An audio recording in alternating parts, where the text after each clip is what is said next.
बिस्मिल्लाहिर्रहमानिर्रहीम। अस्सलाम वालेकुम स्टूडेंट्स। आज जो हमारा टॉपिक है वो मियोसिस है। मियोसिस में क्या है, बेसिकली माइटोसिस के अगेंस्ट है। माइटोसिस में एक ही डिवीज़न होती थी, मियोसिस में दो डिवीजन्स होती है। द फर्स्ट इज़ मियोसिस 1 और दूसरा क्या है इसमें, मियोसिस 2। मियोसिस 1 को हम रिडक्शन डिवीज़न भी कहते हैं। ये जो है जर्म सेल्स में होती है, जर्म सेल्स में होती है, जबकि माइटोसिस सोमेटिक सेल्स में होती थी। इसमें जो है नंबर ऑफ़ क्रोमोसोम्स हाफ हो जाते हैं, जबकि माइटोसिस में सेम रहते थे। और ये मियोसिस जो है ऑलवेज़ हमेशा डिप्लॉयड सेल्स में होती है, मियोसिस हिप्लॉयड सेल्स में नहीं होती। मियोसिस रॉ मटेरियल है एवोल्यूशन के लिए, और इसमें जो है क्रोमोसोम नंबर मियोसिस की वजह से ही हमारे जो स्पीसीज़ होते हैं उसमें मियोसिस की वजह से ही क्रोमोसोम नंबर कांस्टेंट रहता है। फॉर एग्जांपल स्पर्म में 23 हाफ चले गए, हाफ जो है ओवा में है, ये दोनों मिलकर 23 46 बना देंगे जाइगोट का। तो इसमें क्रोमोसोम नंबर क्या है, कांस्टेंट है। किसकी वजह से, मियोसिस की वजह से। उसके बाद क्या है, मियोसिस ही वेरिएशन का ज़िम्मेदार है, इसी की वजह से वेरिएशन आती है न्यू जनरेशन्स में, और ये वेरिएशन क्रॉसिंग ओवर की वजह से होती है। क्रॉसिंग ओवर हम आगे समझेंगे। तो सबसे पहले समझ लेते हैं मियोसिस 1। फर्स्ट मियोसिस का फर्स्ट डिवीज़न है, उसमें क्या है, इंटरफेस। इंटरफेज में क्या आ जाता है, G1 phase, S phase and G2 phase, जो कि मियोसिस में G2 फेज नहीं होता। मियोसिस में G1 फेज और S फेज ही होते हैं, जबकि माइटोसिस में G2 फेज भी होता था। G1 फेज और S फेज, इसकी डिटेल मैं माइटोसिस में आपको बता चुकी हूँ। अगर आप लोगों को जानना है तो आप माइटोसिस से ही जान सकते हैं। उसके बाद क्या है, कैरियोकाइनेसिस। कैरियोकाइनेसिस में वही prophase, metaphase, anaphase and telophase 1, क्योंकि मियोसिस 1 का ही वो है, ये मियोसिस 1 की डिवीज़न है, तो इसमें prophase 1, metaphase 1, anaphase 1 and telophase 1 आएगा। उसके बाद जो है सिंपल क्या है, साइटोकाइनेसिस, सिंपल सेल डिवीज़न। तो सबसे पहले इसमें मैं आपको बताऊं, इसका जो प्रोफेज होता है वो काफ़ी लेंथी होता है मियोसिस 1 का। प्रोफेज 1 देख लेते हैं हम लोग। ये बहुत लेंथी प्रोसेस है। इसकी सब फेजेस होती हैं, जैसे कि leptotene, zygotene, pachytene, diplotene and diakinesis.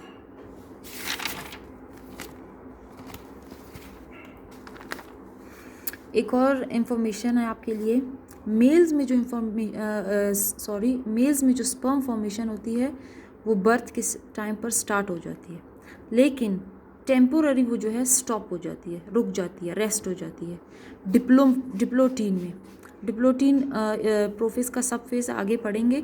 इसमें जो है स्पर्म फॉर्मेशन स्टॉप हो जाती है और रिज्यूम कब करती है, प्यूबर्टी में, under the action of sex hormones.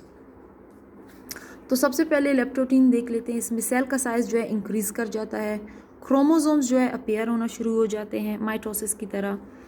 46 duplicated chromosomes बन जाते हैं, जैसे कि माइटोसिस में बनते थे। लेकिन डिफरेंस क्या आएगा, ये 46 डुप्लीकेटेड क्रोमोसोम्स पेयर्स बना लेंगी। 46 का हाफ 23 होता है, तो ये 23 होमोलोगस पेयर्स बना लेंगी। होमोलोगस पेयर्स कौन से, वो पेयर्स हैं जिनमें जो है क्रोमोसोम अपनी सेम साइज़ का, सेम शेप का और सेम पोजीशन ऑफ सेंट्रोमियर का जो है दूसरा क्रोमोसोम ढूंढेगा और उसके साथ पेयरिंग करना स्टार्ट कर देगा। इसमें क्या होता है, बेसिकली होमोलोगस पेयर्स जो है एक दूसरे को रिकॉग्नाइज करना स्टार्ट कर देंगे, रिकॉग्निशन होगी इसमें। देन उसके बाद क्या है, जाइगोटीन। जाइगोटीन में क्या है, अब यहाँ पर जब होमोलोगस क्रोमोसोम्स एक दूसरे को पहचान चुके हैं, तो अब यहाँ पर क्या होगा, पेयरिंग हो जाएगी, होमोलोगस क्रोमोसोम पेयर्स की पेयरिंग हो जाएगी, और इसको हम कहते हैं साइनेप्सिस। साइनेप्सिस, आप स्पेलिंग मिस्टेक्स देख लें। एक साइनेप्सिस में आई आता है SIS और दूसरे में SES। ये साइनेप्सिस जो है प्रोफेज के जाइगोटीन में यूज़ होता है, जबकि ये साइनेप्सिस नर्व इम्पल्स ट्रांसमिशन में यूज़ होता है। जब एक न्यूरॉन के एक्सॉन से दूसरे न्यूरॉन के डेंड्राइट में जब नर्व इम्पल्स ट्रांसफ़र होती है, न्यूरोट्रांसमीटर्स ट्रांसफ़र होते हैं तो उसको साइनेप्सिस कहते हैं। साइनेप्टिक क्लेफ्ट बनता है उनके दरमियान में। इसका आप लोगों ने ख्याल रखना है, साइनेप्सिस का और इस साइनेप्सिस का मिक्स नहीं करना है इन दोनों को। अब ये कुछ क्रोमोसोम्स आपको दिखाए हैं, ये सेम शेप के, सेम साइज़ के, centre of position of centromere, ये भी सेंटर में उनका सेम है। ये कुछ क्रोमोसोम पेयर्स बन गए, होमोलोगस क्रोमोसोम पेयर्स। देन उसके बाद क्या है, पिकाइटिन। पिकाइटिन में क्या होता है, अब यहाँ पर 4 क्रोमेटिड्स बन गए हैं। 4 क्रोमेटिड्स इन अ सेंस के ये 2 सिस्टर क्रोमेटिड्स एक क्रोमोसोम पेयर के और ये जो है दूसरे डुप्लीकेटेड क्रोमोसोम के।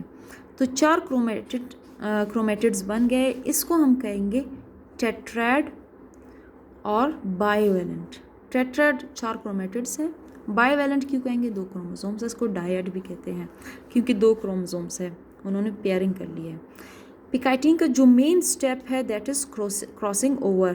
क्रॉसिंग ओवर में क्या होता है, क्रॉसिंग ओवर में 2 आपको क्रोमोसोम्स दिखाए गए हैं यहाँ पर। इसमें जो ये नॉन सिस्टर क्रोमेटिड्स हैं, नॉन सिस्टर क्रोमेटिड्स के दरमियान क्या हो जाएगा, एक एक्स शेप्ड स्ट्रक्चर बन जाएगा जिसे हम कहते हैं क्याज़मेटा। एक्स शेप स्ट्रक्चर बन जाएगा, इसे हम क्या कहते हैं, क्याज़मेटा। क्याज़मेटा जो है हमेशा जो है सैटेलाइट्स पर बनता है, ये कभी सेंट्रोमियर की पोजीशन पे नहीं बना है। सेंट्रोमियर की पोजीशन को हम प्राइमरी कॉन्स्ट्रिक्शन कहते हैं। देन उसके बाद जैसे कि यहाँ पर ये प्राइमरी कॉन्स्ट्रिक्शन हो गया, फिर उसके थोड़े ऊपर सेकेंडरी कॉन्स्ट्रिक्शन, उसके ऊपर सैटेलाइट्स। तो क्याज़मेटा जो है मोस्टली जो है ये बनता है सैटेलाइट्स पर और ये प्राइमरी कॉन्स्ट्रिक्शन की जगह पर यानी सेंट्रोमियर की साइड पर बिल्कुल नहीं बनता। उसके बाद क्या है, क्रॉसिंग ओवर। क्रॉसिंग ओवर में क्या होता है, जीन का एक्सचेंज होता है, जीन सेगमेंट्स का किसके दरमियान, 2 सिस्टर क्रोमेटिड्स के दरमियान, होमोलोगस पेयर्स के 2 सिस्टर। पूरी डेफिनेशन को आपने गौर से देखना है, exchange of gene segments between non sister chromatids of homologous chromosome pairs. Homologous chromosome pairs होने चाहिए, उनकी नॉन सिस्टर क्रोमेटिड्स के दरमियान जो जीन सेगमेंट्स का एक्सचेंज होता है उसको हम क्या कहते हैं, क्रॉसिंग ओवर। देन उसके बाद क्या है, डिप्लोटीन। डिप्लोटीन ये जो है लॉन्गेस्ट सबफेज है प्रोफेज का, मैं आपको बता चुकी हूँ। इसमें अब क्या होगा, क्याज़मेटा की रिपल्शन हो जाएगी। और उसके बाद क्या है, डाइकाइनेसिस। डाइकाइनेसिस में न्यूक्लियोलस जो है अब डिसअपेयर हो जाएगा और न्यूक्लियर मेम्ब्रेन अभी तक प्रेजेंट है, जबकि माइटोसिस में जो प्रोफेज था उसमें न्यूक्लियर मेम्ब्रेन भी डिसअपेयर हो गया था। स्पिंडल फाइबर्स इसमें बन जाएंगे। उसके बाद क्या है, मेटाफेज 1। मेटाफेज 1 में क्या हो जाएगा, न्यूक्लियर मेम्ब्रेन जो है अब मेटाफेज 1 में डिसअपेयर हो रही है, मियोसिस के मेटाफेज 1 में। इसमें क्याज़मेटा जो है फुली फिनिश्ड हो चुका होगा। क्रोमोसोम्स पेयर सेंटर में अलाइन हो चुके होंगे, जैसे कि माइटोसिस के मेटाफेज 1 में भी होता था। लेकिन मैंने माइटोसिस के टॉपिक में आपको बताया था कि वो अरेंज होते हैं सिंगल रो में, जबकि यहाँ पर मियोसिस के मेटाफेज 1 में अरेंज हो रहे हैं डबल रो में। ये आपको याद रखना है, यहाँ पर डबल रो में अरेंज हो रहे हैं। ये बहुत बड़ा आपके प्रॉब्लम का सॉल्यूशन है, आपको याद रखना है। वहाँ पर सिंगल रो में अरेंज हो रहे थे और यहाँ पर डबल रो में। 23 होमोलोगस क्रोमोसोम्स पेयर्स जो है डबल रो में अरेंज हो चुके हैं। अब क्या हो जाएगा, स्पिंडल फाइबर्स उनके साथ अटैच हो जाएंगे और जो है पुल एक्सर्ट होगा। पुल एक्सर्ट होने के बाद क्या होगा, एनाफेज 1। एनाफेज 1 में क्या होगा, सेंट्रोमेयर जो है ब्रेक हो जाएगा, जबकि माइटोसिस में सेंट्रोमेयर मेटाफेज में ही ब्रेक हो रहा था। अब सिस्टर क्रोमेटिड्स इसमें क्या हो जाएंगे, सेपरेट हो जाएंगे। क्या सिस्टर क्रोमेटिड्स सेपरेट हो जाएंगे, जी नहीं, इसमें सेपरेट होंगे homologous chromosomes. Homologous chromosome separate होंगे एनाफेज 1 में, मियोसिस 1 के एनाफेज 1 में, जबकि सिस्टर क्रोमेटिड सेपरेट होंगे मियोसिस 2 के एनाफेज 2 में। मेन डिफरेंस है, आपको याद रखना है इसको। देन उसके बाद क्या है, टीलोफेज 1। ये बिल्कुल प्रोफेज का रिवर्स होता है, इसमें क्रोमोसोम डिसअपियर होते हैं, बिल्कुल माइटोसिस की तरह। अगर आपने लेक्चर नहीं देखा तो आप मेरा लेक्चर देख सकते हैं माइटोसिस का। इसमें न्यूक्लियर मेम्ब्रेन जो है दोबारा फिर से बन जाएगी, स्पिंडल फाइबर्स मतलब माइटोटिक अपैरेटस जो है वो दोबारा से डिसइंटीग्रेट हो जाएगा। ये मैं आपको दिखाऊं, ये है आपका सेल, ये डिवाइड हो चुका है 2 सेल्स में, हैप्लॉइड डुप्लीकेटेड है। ये सेल्स हैप्लॉइड हैं और क्रोमोसोम्स इसमें डुप्लीकेटेड है, ये आपको याद रखना है। बहुत मेन बात है ये, आपने याद रखना है इस बात को। हैप्लॉइड डुप्लीकेटेड क्रोमोसोम्स बने हुए हैं और ये मियोसिस 1 है, इसको रिडक्शन डिवीजन भी कहते हैं। उसके बाद क्या है, जब मियोसिस 2 होगी, मियोसिस 2, इसमें क्रोमोसोम्स नंबर वही हैप्लॉइड ही रहेंगे लेकिन अनडुप्लीकेटेड। इसमें सिस्टर क्रोमेटिड सेपरेट होंगे, जबकि इसमें सिर्फ होमोलोगस क्रोमोसोम पेयर सेपरेट होंगे। मियोसिस 2 देख लेते हैं। मियोसिस 2, इस पर मैंने ज़्यादा कंसंट्रेट नहीं किया है क्योंकि ये बिल्कुल माइटोसिस की तरह है। आपने अगर मियोसिस 2 को समझना है तो माइटोसिस को समझ ले। इंटरफेस इसमें नहीं होता।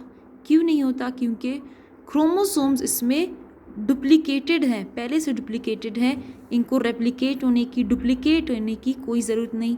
डीएनए की डुप्लीकेशन नहीं होती, इसीलिए इंटरफेस नहीं होता इसमें वही सिंपल प्रोफेज में क्या होता है, स्पिंडल फाइबर माइटोटिक अपैरेटस बन जाता है। स्पिंडल फाइबर्स जो है सेंट्रोमियर्स के साथ अटैच हो जाएंगे।